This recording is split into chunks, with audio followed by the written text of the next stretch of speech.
say a few words about this.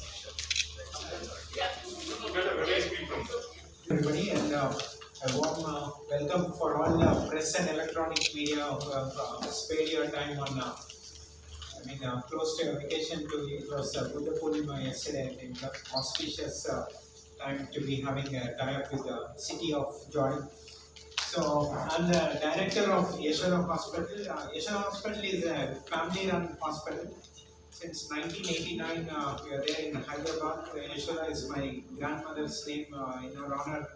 My father and two brothers have started in 1989. Over the years, gradually have expanded. Now we have about 2,400 beds in 3 hospitals across the city of Hyderabad. We are building a new state-of-art hospital in high-tech city, about 2,000 beds. Which will be probably among one of the biggest and best looking hospitals in the country, and we are getting some advanced technology there, like radiation technology. MR Linet will be the first installation in the country, precision radiation.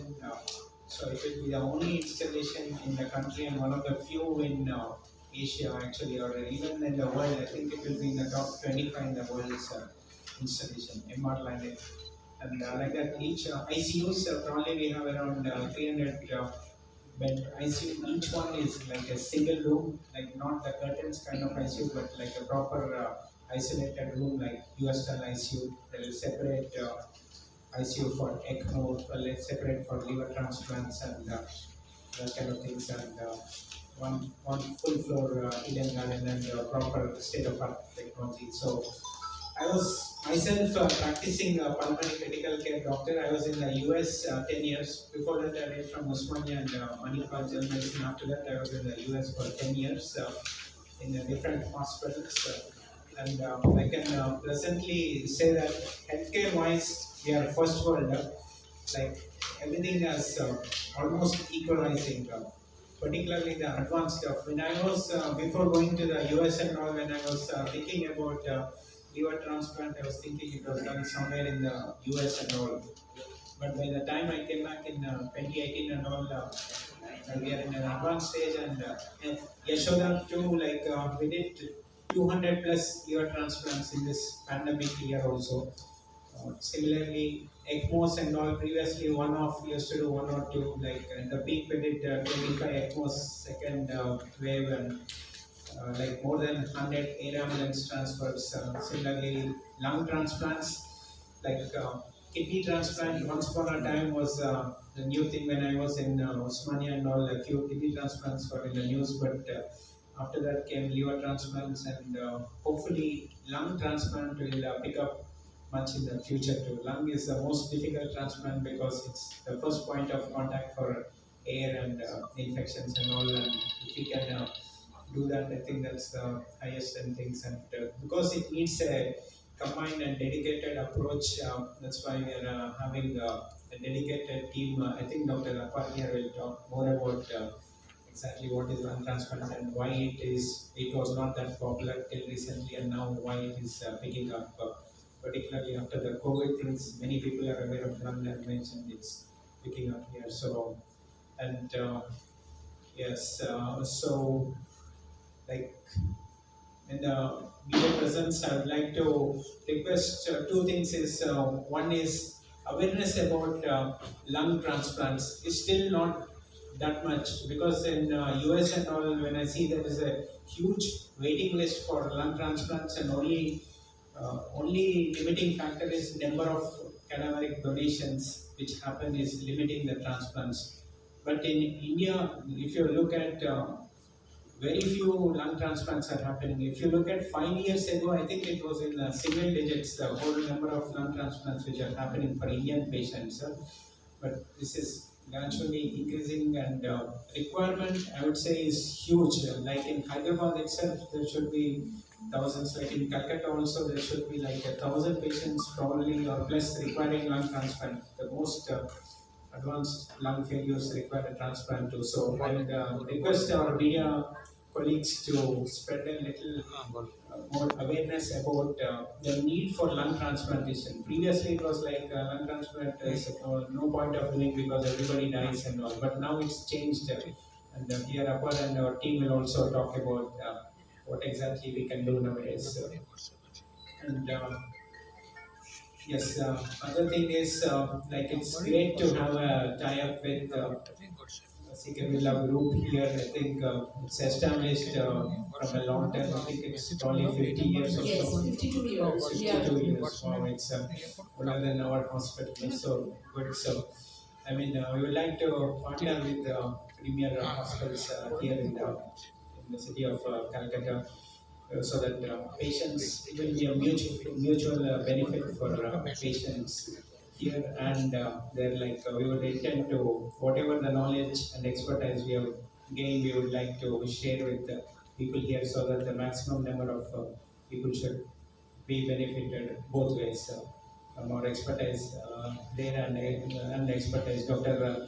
Rajadhar and all is, I don't know if anybody doesn't know him, he is like leading figure in pulmonary entire country. He has come to all of our conferences too. So I think it's just a two-way interaction so that people will get benefited both here, not only Calcutta, but the entire Northeast here and also back home in Telangana. So thank you all for your patience and that. Pass it on to the next person.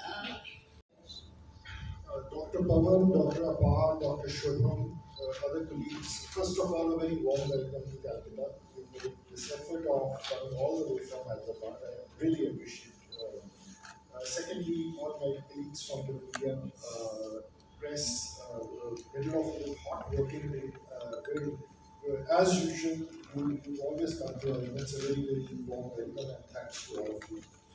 On behalf of Birla Hospitals and on behalf of the Pulmonology Department, on behalf of Dr. Rajan, one thing I want to state is that what we've been noticing in the last about decades or so, Hyderabad suddenly has become a very hot medical destination. When I say hot, doesn't mean the weather, but the fact that it suddenly sprung up from nowhere.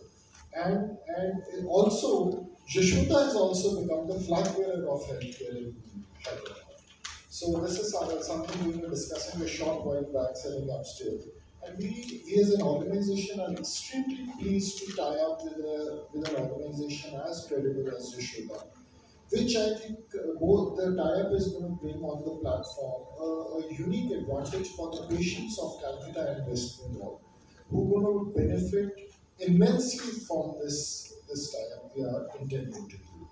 There is going to be knowledge sharing, there is going to be a lot of clinical acumen which will go back and forth between these two organizations, but with the larger aim of ensuring that people in West Bengal get benefit out of that. All of you have seen that COVID has suddenly got pulmonology as a specialty right at the forefront of clinical science. And it's not going anywhere. Well, COVID may go away, but for the next plenty of years, this piece of clinical science is going to be in prominence. Be it simple diseases which impact the lung or something as complicated as a lung transplant. So we're very happy to have this partnership for the larger benefit of the organizations, our patients and the community as a whole.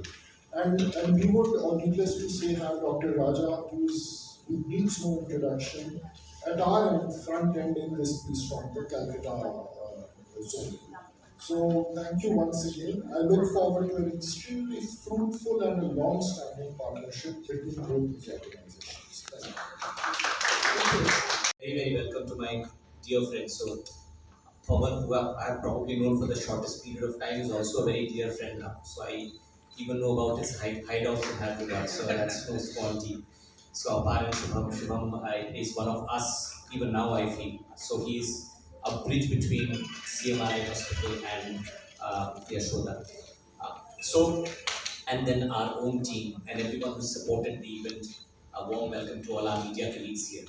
So, Pawan started off by mentioning some numbers. So let us try and put numbers into perspective. তাহলে আমরা বুঝতে পারবো যে আমাদের lung transplant program, advanced lung care কতটা দরকার. So if you think about all of India, there are about 40 million patients with COPD in this country just now. 40 million people with COPD in this country just now. Out of this, about 10% of people, which means about 4 million people, have severe to very severe COPD.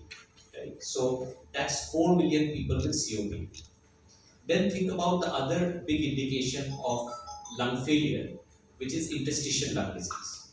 So the ILD numbers are not as robustly known, as well known as it is for COPD. But for ILD, India probably has about 1.5 million people with very bad advanced interstitial lung disease. A very large proportion of this 5.5 to 6 million people would need lung transplantation. 6 million people throughout this country.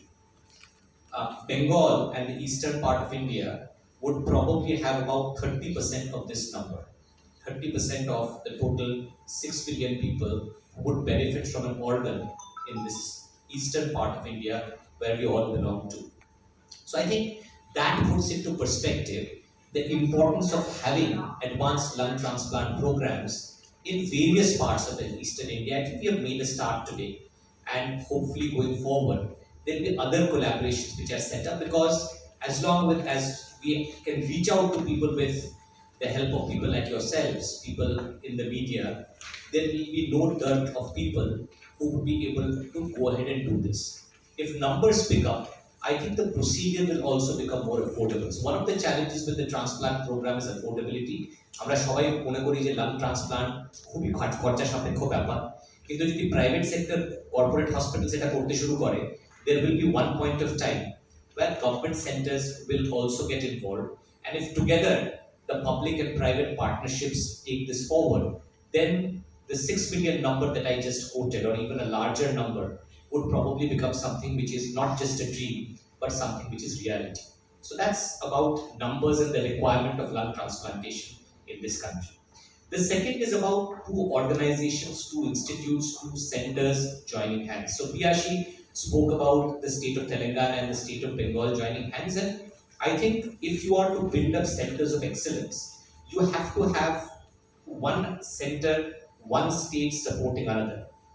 There are certain areas in which Yashoda excel and do better than us and also the rest of the country. There are certain areas which the Birla group of hospitals do very well in pulmonology, and there are certain areas where we will continue to learn. And if we can exchange these areas of excellence, then both the Birla group of hospitals and the Yashoda group of hospitals grow in stature, and growing in stature is for the patients. The patients get better care because we grow in stature. The other big advantage is you have other people both in the public sector and the government sector who will get inspired from what we are doing with these partnerships, and hopefully other partnerships will prosper throughout the country which will take the specialty forward going ahead.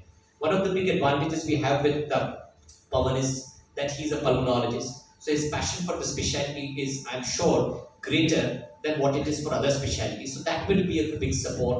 I know for a fact that Simar has supported our department as in not just my or Sham's department, but the entire department of pulmonology since we have joined in the last 1.5 odd years, and the department has grown in stature, and thanks to all of you sitting there, you have also publicized that the work we do in COVID and outside COVID, which is why the department has grown in stature. So that's something where collaboration, working together as states, working together as organizations, as hospitals, makes a big difference, not just to these two hospitals, but also to the entire state and the country. So that's the second part. The third thing which I think we do very well is, it's not just Sham and myself in this department. So administratively, there are lots of people, Simar heading, there's Shom, there's Piyashi, there's Debaroti, there's other people in the entire administrative block who support us. There's Dr. Amrita Bhattacharya sat in the back who heads our ICU. There are doctors like Aditya, Beauty, Shomnath, etc., who are consultant colleagues of mine, who actually take the department forward. It's not a single person who can take departments forward. It's always a combined effort. And then you see a team at Yashoda. It's not just these three people who are sat here. There are many, many more people in that team who actually take Yashoda where they are today. So I think this is something which is a dream come true for all of us.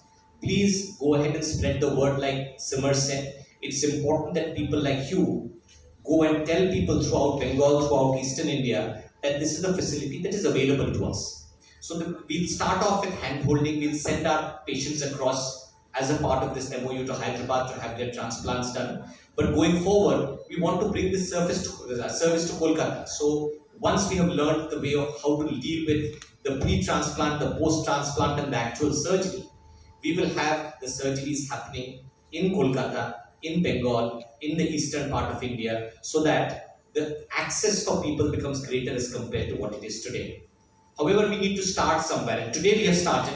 I think you have witnessed a historic occasion, and hopefully 6 months down the line when we meet again, we'll be able to tell you stories about successful transplants that have happened going forward. Thank you.